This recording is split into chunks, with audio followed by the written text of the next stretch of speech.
1,00,000 টাকা আপনার কিন্তু অবশ্যই মাসিক বেতন হবে। এবং নেক্সট ভ্যাকেন্সিজ রয়েছে ট্রেনিং অ্যান্ড প্লেসমেন্ট অফিসারের উপরে। মাস্টার্স ডিগ্রি পাস করে থাকতে হবে, MBA পাস, অবশ্যই MBA নিয়ে। নমস্কার বন্ধুরা, আপনারা দেখছেন আপনাদের প্রিয় YouTube channel the way of education.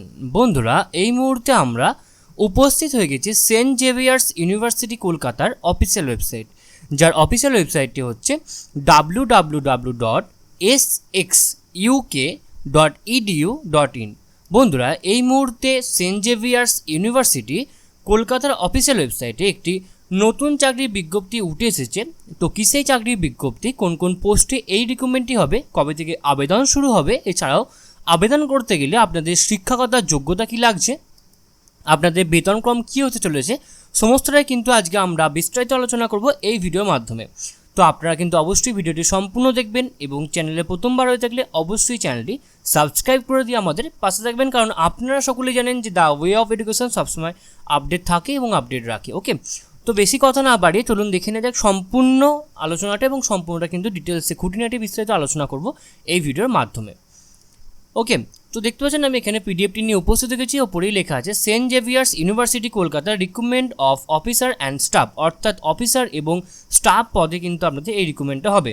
এবং আপনাদের last date of online application 24/9/2023 5টা PM। ওকে, এবং last date for receive of print out of the application along with the supporting documents, অর্থাৎ আপনার যে রিসিভ কপিটা বেরোবে সেই রিসিভ কপির যে প্রিন্ট আউট সেটা বার করার লাস্ট টাইম হচ্ছে 27/9/2023 বিকাল 5টার মধ্যে। ওকে, এক্ষেত্রে আপনাদের প্রথমেই যেটা রয়েছে অফিসার পদের জন্য রয়েছে ডেপুটি রেজিস্ট্রার। এক্ষেত্রে আপনাদের অবশ্যই আপনাদের এডুকেশন কোয়ালিফিকেশনে লাগছে মাস্টার্স ডিগ্রি যে কোনো ডিসিপ্লিনে, এবং অ্যাটলিস্ট 55% মার্কস আপনাকে অবশ্যই থাকতে হবে, এবং অডিটস ইকুইভ্যালেন্ট মার্কস থাকলে আপনি কিন্তু এখানে আবেদন করতে পারবেন। ওকে, মিনিমাম 10 ইয়ারে অ্যাসিস্ট্যান্ট প্রফেসরের জন্য কিন্তু অবশ্যই এক্সপিরিয়েন্স লাগবে, তবে আপনি এখানে আবেদন করতে পারবেন। এবং কম্পালসারি রিকোয়ারমেন্ট কিছু বলেছে, written testimonials for the professional reference. Okay, কিছু রিটিন টেস্টিমোনিয়ালস লাগবে যারা প্রফেশনাল রেফারেন্সে রয়েছেন তাদের জন্য। ওকে, ডিজারেবল ক্রাইটেরিয়াস কিছু বলেছে, qualifications in area of management on law, অর্থাৎ ম্যানেজমেন্ট এবং ল নিয়ে যদি আপনি পাস করে থাকেন তাহলে আপনি একটু কিছু এক্সট্রা ফেসিলিটি পাবেন। বাট আপনি কিন্তু যদি মাস্টার্স ডিগ্রি যে কোনো শাখা নিয়ে পাস করে থাকেন তাহলে কিন্তু আপনি এখানে আবেদন করতে পারবেন। Have good reading and writing skill in English knowledge of the computer application. Okay, আপনাকে কিন্তু অবশ্যই ইংলিশ ভালো করে জানতে হবে এবং আপনাকে কিন্তু অবশ্যই কম্পিউটারের ওপর দক্ষ থাকতে হবে। Conversant with UGC and government rules in areas like recruitment, service matter, academic administration, finance, purchase, procedures, establishment matters, general administration and the legal matters। এক্ষেত্রে আপনাদের এন্ট্রি পে রয়েছে, অর্থাৎ আপনাদের ঢুকেই যে বেতনটা হবে সেটা হবে 68,900 টাকা। নেক্সট রয়েছে অ্যাসিস্ট্যান্ট রেজিস্ট্রার। এক্ষেত্রে আপনাদের অবশ্যই মাস্টার্স ডিগ্রি পাস করে থাকতে হবে, অ্যাটলিস্ট 55% মার্কস নিয়ে, minimum 5 years experience in a responsible position in a reputed organization having good knowledge about the administration and finance, অর্থাৎ আপনাকে একটা গুড অর্গানাইজেশনে অবশ্যই 5 বছরের কাজে অভিজ্ঞতা থাকতে হবে। Written testimonials for the professional reference. Okay, professional রেফারেন্সের জন্য কিন্তু অবশ্যই রিটিন টেস্টিমোনিয়ালস অবশ্যই লাগবে। এবার ডিজারেবল ক্রাইটেরিয়া কী বলেছে, ম্যানেজমেন্ট এবং ল পড়ে থাকতে হবে, এবং আপনাকে অবশ্যই ইংলিশ এবং কম্পিউটারে ভালো নলেজ থাকতে হবে, এবং অ্যাজ ওয়াইজ যেগুলো বলেছে সেগুলো এখানে একদম সেম রয়েছে। এক্ষেত্রে আপনাদের মাস ঢুকেই যে বেতনটা হবে সেটা রয়েছে 57,000 টাকা, অর্থাৎ 57,700 টাকা 700 টাকা থেকে শুরু হবে আপনাদের বেতন, অর্থাৎ 57,700 রুপিস থেকে আপনাদের কিন্তু অবশ্যই বেতন শুরু হবে। নেক্সট হচ্ছে executive director, centre for incubation consultancy and the entrepreneurship. Okay, এক্ষেত্রে আপনাকে অবশ্যই masters degree in business administrative অর্থাৎ MBA পাস করে থাকতে হবে, মিনিমাম 10 ইয়ার্সে এক্সপিরিয়েন্স লাগবে রিলেভেন্ট ফিল্ডের ওপরে, এবং 2 ইয়ারে PGDM which recognized by association of the Indian universities equivalent to MBA will be considered. এক্ষেত্রে আপনার expertise in networking and the building industries, academia tie ups. Okay, তো আপনাকে কিন্তু অবশ্যই নেটওয়ার্কিংয়ের ওপর আপনাকে অবশ্যই এক্সপার্ট থাকতে হবে, experience in the generating project grants and the managing the project, ability to create a conductive environmental startups in the incubates. Okay, এবং আপনাকে কী বলে strong analytic communication, problem solving, organizational and coordination and the project management স্কিলসের উপরও কিন্তু আপনার অবশ্যই দক্ষতা থাকতে হবে। এক্ষেত্রে আপনার বেতন হবে 1,00,000 টাকা, কিন্তু অবশ্যই কনসিলিডেটেড। ওকে, 1,00,000 টাকা আপনার কিন্তু অবশ্যই মাসিক বেতন হবে। এবং নেক্সট ভ্যাকেন্সিজ রয়েছে ট্রেনিং অ্যান্ড প্লেসমেন্ট অফিসারের উপরে। মাস্টার্স ডিগ্রি পাস করে থাকতে হবে, MBA পাস অবশ্যই MBA নিয়ে পড়ে থাকতে হবে, এবং 10 ইয়ার্সে অবশ্যই এক্সপিরিয়েন্স লাগবে রিলেভেন্ট ফিল্ডের ওপরে, অথবা অ্যাসিস্ট্যান্ট প্লেসমেন্ট অফিসার বা joint placement officer, placement officer ইত্যাদি পদে কিন্তু। ওকে, নেক্সট 2 ইয়ারে PGDM ডিগ্রি থাকতে হবে অবশ্যই আপনাকে, এবং রিটেন টেস্টিমোনিয়ালস লাগবে প্রফেশনাল রেফারেন্সের জন্য।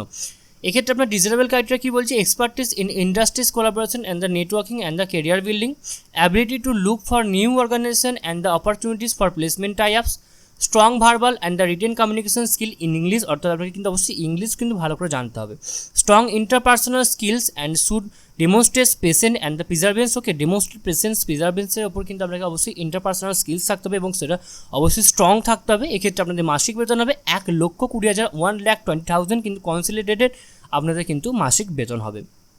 নেক্সট ভ্যাকেন্সিজ রয়েছে ডেপুটি প্লেসমেন্ট অফিসার, এক্ষেত্রেও কিন্তু আপনাকে অবশ্যই MBA পাস করে থাকতে হবে বা PGDM পাস করে থাকতে হবে, 3 ইয়ার্সের রেলিভেন্ট ফিল্ডের উপরে এক্সপিরিয়েন্স লাগবে, স্ট্রং ভার্বাল কমিউনিকেশনস লাগবে ইংলিশের উপরে, এবং আপনাকে কিন্তু অবশ্যই স্ট্রং ইন্টারপার্সোনাল স্কিলস থাকতে হবে, এবং should process good rapport with HR fraternity corporates and the chambers. Okay, এক্ষেত্রে আপনাদের কিন্তু 50,000 টাকা কনসলিডেটেড বেতন হবে। নেক্সট রয়েছে অ্যাকাউন্টস অফিসার, এক্ষেত্রে আপনাকে অবশ্যই BCom H from recognized university or institute with CA CWA CMA, অর্থাৎ CA CWA CMA থেকে আপনাকে কিন্তু অবশ্যই BCom পাস আউট থাকতে হবে, মিনিমাম 8 ইয়ার্সে এক্সপিরিয়েন্স লাগবে রিলেভেন্ট ফিল্ডের ওপরে, এবং কিন্তু অবশ্যই আপনাকে tally, MS word, MS excel, income tax, GST, professional tax, PF, ESI ইত্যাদি কাজে কিন্তু অবশ্যই দক্ষতা থেকে থাকতে হবে, ইংলিশের উপরে ভালো স্কিল থাকতে হবে, রাইটিং স্কিল অবশ্যই থাকতে হবে, conversant with UGC and the government rules area like service matters, purchase procedures and the legal matters. Okay, এক্ষেত্রে আপনাদের মাসিক বেতন হবে 56,000 টাকা। ওকে, নেক্সট রয়েছে স্টাফ পদের ক্ষেত্রে, এক্ষেত্রে কম্পিউটার প্রোগ্রামার লাগবে, BE, BTech, BCA, BSc in computer science, MSc with graduation in any discipline, এক্ষেত্রে আপনার কিন্তু অবশ্যই 4 ইয়ার্সে এক্সপিরিয়েন্স লাগবে রেলেভেন্ট ফিল্ডের উপরে, আপনার স্কিলস লাগবে ল্যাঙ্গুয়েজ অর ফ্রেমওয়ার্ক এবং স্ক্রিপ্টিং ল্যাঙ্গুয়েজ জাভাস্ক্রিপ্ট বা HTML এর উপর, ডাটাবেস MS SQL সার্ভারের উপর। ওকে, আপনার কিন্তু পে স্ট্রাকচার কিন্তু অবশ্যই এক্ষেত্রে নেগোসিয়েবল রয়েছে, অর্থাৎ আপনার যেমন এখানে রিকোয়ার্ড থাকবে তার উপর বেস করে কিন্তু আপনার মাসিক বেতনটা কিন্তু হবে। নেক্সট হচ্ছে অফিস অ্যাসিস্ট্যান্ট, এক্ষেত্রে bachelors degree in any discipline, আপনার কিন্তু ব্যাচেলার্স ডিগ্রি থাকতে হবে। ওকে, আপনার কিন্তু অবশ্যই কম্পিউটারের উপরে ওয়ার্ড এবং অ্যাডভান্স এক্সেলের উপর ভালো স্কিল থাকতে হবে, ইন্টারপার্সোনাল স্কিল থাকতে হবে, লেটার রাইটিং বা লেটার ড্রাফটিং জানতে হবে আপনাকে, আন্ডারস্ট্যান্ডিং দ্য ফাইলিং প্রসিডিওর্স এবং ফাইলিং প্রসিডিওর্স কিন্তু অবশ্যই বুঝতে হবে। এক্ষেত্রে আপনার বেতন হবে 22,600 টাকা, অর্থাৎ 22,600 রুপিস কিন্তু আপনাদের বেতন হবে। এছাড়া in addition to the entry pay, মানে এন্ট্রি পে যাদের রয়েছে তারা কিন্তু অবশ্যই এই সমস্ত অ্যালাউন্স পেয়ে যাবেন, যেমন হাউস রেন্ট অ্যালাউন্স পাবেন, DA পাবেন, মেডিকেল অ্যালাউন্স পাবেন ইত্যাদি অ্যালাউন্সগুলো রয়েছে, সেই অ্যালাউন্সগুলো আপনারা পেয়ে যাবেন। এক্ষেত্রে এজ লিমিট রয়েছে আপনাদের ডেপুটি রেজিস্ট্রারের ক্ষেত্রে 40 বছর থেকে 50 বছর, অ্যাসিস্ট্যান্ট রেজিস্ট্রারের ক্ষেত্রে 35 বছর থেকে 45 বছর, এক্সিকিউটিভ ডিরেক্টরের ক্ষেত্রে 40 বছর থেকে 50 বছর, ট্রেনিং অ্যান্ড প্লেসমেন্ট অফিসারের জন্য 40 থেকে 50 বছর, ডেপুটি প্লেসমেন্ট অফিসারের জন্য 30 থেকে 40 বছর, অ্যাকাউন্টস অফিসারের জন্য 35 থেকে 50 বছর, কম্পিউটার প্রোগ্রামারের জন্য 30 থেকে 40 বছর, এবং অফিস অ্যাসিস্ট্যান্টের জন্য 25 থেকে 35 বছরের মধ্যে বয়স হতে হবে। লাস্ট ডেট তো আমি আপনাদের আগেই বলে দিলাম 24/9/2023 বিকাল 5টার মধ্যে, এবং last date of the receive of the print out of the application along with the supporting documents 27/9/2023। Okay, তো এগুলো আপনাকে কিন্তু অবশ্যই মাথায় রাখতে হবে। ওকে, এবং আপনাকে কিন্তু অবশ্যই স্পিড পোস্ট বা রেজিস্টার্ড পোস্ট বা নো হ্যান্ড ডেলিভারি কিন্তু এখানে নেই, অর্থাৎ আপনাকে কিন্তু অবশ্যই স্পিড পোস্ট বা রেজিস্টার্ড পোস্ট বা কুরিয়ারের মাধ্যমে ওকে আপনাকে কিন্তু অবশ্যই পাঠাতে হবে আপনার সাপোর্টিং ডকুমেন্টসগুলো। কি বলেছে দেখুন, please note the print out of the application form along with supporting documents will be accepted through, অর্থাৎ আপনাকে অনলাইন তো ফর্ম ফিল আপটা করলে তারপরে কিন্তু আপনাকে অবশ্যই এই যে নির্দিষ্ট স্থান রয়েছে এই নির্দিষ্ট ঠিকানায় কিন্তু আপনাকে অবশ্যই স্পিড পোস্ট, রেজিস্টার্ড পোস্ট বা কুরিয়ারের মাধ্যমে আপনাকে অবশ্যই পাঠিয়ে দিতে হবে। এবং আপনাকে কিন্তু অবশ্যই প্রত্যেকটা দিন অবশ্যই ইমেল চেক করতে বলা আছে, কারণ শর্টলিস্টিং ক্যান্ডিডেটদের জন্য সম্পূর্ণ নোটিফিকেশানসটা কিন্তু অবশ্যই ইমেলের মাধ্যমে পাঠিয়ে দেওয়া হবে। ওকে, তো আশা করি আপনারা সমস্ত আলোচনাটা খুব ভালো করে বুঝতে পারলেন, এবং এখানে যদি আপনারা ক্লিক করেন তাহলে কিন্তু আপনারা অবশ্যই অনলাইন অ্যাপ্লিকেশনের যে পেজটা রয়েছে সেই পেজে কিন্তু আপনারা পৌঁছে যাবেন। তো আমি একবার ক্লিক করলাম, তো দেখতে পাচ্ছেন আমি এখানে চলে এসেছি, ওপরেই এখানে সম্পূর্ণ ফর্ম ফিল আপটা আমি আপনাদের দেখাচ্ছি না, আপনারা কিন্তু অবশ্যই নির্দিষ্ট স্থানে নির্দিষ্ট যেগুলো রেজিস্ট্রেশন করতে হবে সেগুলো ভালো করে রেজিস্ট্রেশন করে আপনারা কিন্তু সম্পূর্ণ ফর্মটা কিন্তু নির্দিষ্ট স্থানে নির্দিষ্ট তারিখে নির্দিষ্ট জায়গায় কিন্তু আপনারা অবশ্যই ফর্মটি জমা দিয়ে দেবেন। তো আশা করি আপনারা সমস্ত আলোচনাটাকে ভালো করে বুঝতে পারলেন, এবং এরপরেও যদি আপনারা কোথাও কোনোভাবে কোনো প্রবলেম থেকে থাকে তো আপনারা কিন্তু অবশ্যই আমাদেরকে আপনারা কিন্তু অবশ্যই আমাদেরকে কমেন্ট বক্সে কমেন্ট করে জানাবেন, আমরা আপনাদেরকে সদুত্তর দিয়ে হেল্প করার চেষ্টা করব। এছাড়াও আপনারা সকলেই জানেন যে the way of education update থাকে এবং আপডেট রাখে, সুতরাং নিজেদেরকে আপডেট রাখার জন্য এবং আপডেট থাকার জন্য আপনারা অবশ্যই আপনারা আমাদের চ্যানেলকে অবশ্যই সাবস্ক্রাইব করে দেবেন এবং পাশে থাকা বেল বাটনটা অবশ্যই ক্লিক করে দেবেন নিত্য নতুন আননোন চাকরি রিলেটেড ভিডিও সবার আগে পাওয়ার জন্য। সম্পূর্ণ ভিডিওটি দেখার জন্য আপনাদের সকলকে অসংখ্য ধন্যবাদ। দেখা হচ্ছে পরের ভিডিওতে, ততক্ষণ আপনাদের সকলকে আরও একবার অসংখ্য ধন্যবাদ।